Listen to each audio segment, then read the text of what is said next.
भोकरदन तालुक्यातील फत्तेपूर येथे वीज पडल्याने गोठा जळून खाक, शेतकऱ्याचे 1.5 लाखांचे नुकसान।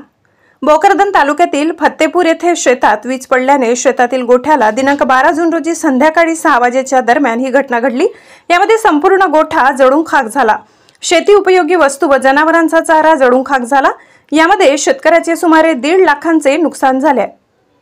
काल संध्याकाळी भोकरदन तालुक्यात वादळ वाऱ्यासह अवकाळी पावसाने हजेरी लावली होती। दरम्यान भोकरदन तालुक्यासह ग्रामीण भागात राष्ट्रीय महामार्गावर रोडवर अनेक झाडे उन्मळून पडली। यामध्ये रहदारीला काही वेळ अडथळा आला होता। संध्याकाळी 6 वाजेच्या दरम्यान जोरदार विजेच्या कडकडाटासह जोरदार पावसाला सुरुवात झाली।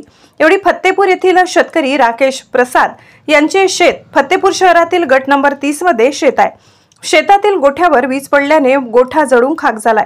तसेच शेतकऱ्याचे मोठे नुकसान झाले असून गोठा जळल्याची माहिती शेतकऱ्यांनी तहसील कार्यालय भोकरदन यांना दिली असता फत्तेपूर सजाचे तलाठी पंचासह घटनास्थळी पोहोचले। पंचनामा केला असता त्यात शेतकऱ्याचे शेती उपयोगी अवजार, तुषार सिंचन संच, पीव्हीसी पाईप व 3 संच असे एकूण 1.5 लाखाचे साहित्य जळून भस्मसात होऊन शेतकऱ्याची खूप मोठी हानी झाली। यात घटनेत सुदैवाने कोणतीही जीवितहानी झाली नाही अशी शेतकरी यांनी माहिती दिली आहे। News reporter Hari Borade, Zee India 24 Taas, Jalna.